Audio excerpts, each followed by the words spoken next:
பொங்கல் அன்னைக்கு ஊர் விநாயகர் கோயில்ல காம்படிஷன்ஸ்லாம் வச்சு குழந்தைங்கலாம் பாட்டு போட்டு ஒரே ஆட்டமா இருக்குது.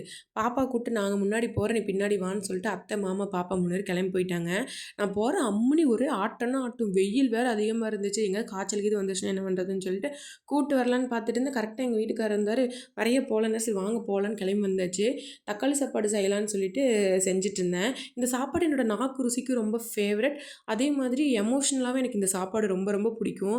கல்யாணத்துக்கு முன்னாடி நானு, அப்பா, அம்மா 4 பேரும் இருக்கும்போது, அம்மா நைட் டைம் சுட சுட இந்த சாப்பாடு செஞ்சாங்கன்னா, தட்டு நெறைய போட்டு வந்து உட்காந்து வெங்காயத்த ஊத்திட்டு வந்து அப்படி சாப்பிட்டுருப்பேன். எங்க அண்ணன், "ஏன்டி இப்படி ஆத்திரம் புடிச்சவளாட்ட சாப்பிட்டுருக்க? கொஞ்சம் கொஞ்சமா தான் போட்டு சாப்பிடேன்டி எரும மாடே" அப்படிம்பான். நான் போடா அப்படி தான்டா சாப்பிடுவேன். என்னடா பண்ணுவ? வேணும் நீ போய் சாப்பிடுறா அப்படின்னு சொல்லி சண்டை போட்டுட்ருப்போம். அதெல்லாம் ஒரு ஜாலியான மெமரீஸ் தானே. அந்த மாரி ஞாபகம்லாம் வரும் இந்த சாப்பாடு செய்யும்போது எனக்கு. லாஸ்ட் டைம் நான் ஊருக்கு போயிருந்தப்போ, அப்பா தக்காளிய அரைச்சு ஊத்தி செஞ்சிருந்தாங்க. குலைவா ஒரு மாரி டேஸ்ட் வேற லெவல்ல இருந்துச்சு சாப்பாடு. சரி இந்த தடவ நம்மளும் அதே மாரி செய்யலான்னு சொல்லி தான் ட்ரை பண்ணியிருந்தேன். இந்த மசாலா அரைச்சு ஊத்துனா அது ஒரு மாரி வீடே கம கம கமன்னு மணக்கிற மாதிரி இருக்கு. எனக்கு ரொம்ப பிடிக்கும் இந்த மாரி அரைச்சு ஊத்தி செஞ்சா. எந்த விஷயத்துல நம்மளுக்கும் நம்ம வீட்டுக்காரருக்கும் வேவ் லென்த் செட் ஆகுதோ இல்லையோ, நம்ம மாமியார் கிட்ட நம்மள வத்தி விடுற மாரி ஏதாவது சம்பவம் பண்ணணும்னா மட்டும் பெர்ஃபெக்ட்டா செட் ஆகும். நான் ஒரு விஷயத்த பத்தி எங்க அத்தைக்கிட்ட சொல்லியிருந்தேன். அத பத்தி எங்க வீட்டுக்காரர்ட்ட நான் மூச்சு கூட விடல. ஆனா எனக்கே டவுட் அவரு பேசினத பத்தி ஒருவேள நம்ம தான் ஏதாவது உளறி இருப்போமோ ஓவர் பாசத்துல அப்படின்னு டவுட் வர அளவுக்கு ஒரு சம்பவத்த பண்ணிட்டு, நான் கோவமா கிளம்புறேங்கிற மாரி கிளம்பிருவாங்க.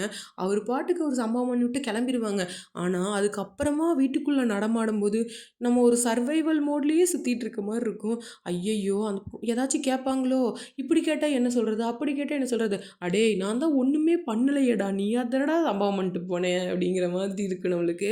இது எப்படி இருக்குன்னா, தனுஷ் சார் ஒரு படத்துல சொல்லுவாங்கல்ல, "ஐயா! சத்தியமா சொல்றேன். இந்த வலைய நான் உங்களுக்காக விரிக்கல. பொதுவா தான் விரிச்சேன்.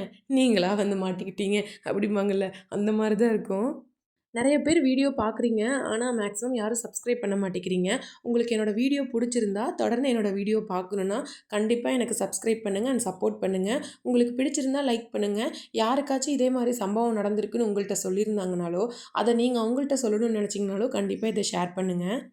இந்த மாதிரி ஏதாவது சாப்பாடு செய்யும்போதோ, அல்லது சாப்பிடும்போதோ, உங்களுக்கு உங்களோட அம்மா, அப்பா, அண்ணா, அக்கா, தம்பி, தங்கச்சின்னு யாராவது ஞாபகம் வந்தாங்கன்னா, அது என்ன சாப்பாடு? அது யாரு? அப்படிங்கிறத யார் ஞாபகம் வருவாங்கங்கிறத மறக்காம கமெண்ட் பாக்ஸ்ல கமெண்ட் பண்ணுங்க. தேங்க்ஸ் ஃபார் வாட்சிங். இன்னொரு வீடியோல பார்க்கலாம். பாய்.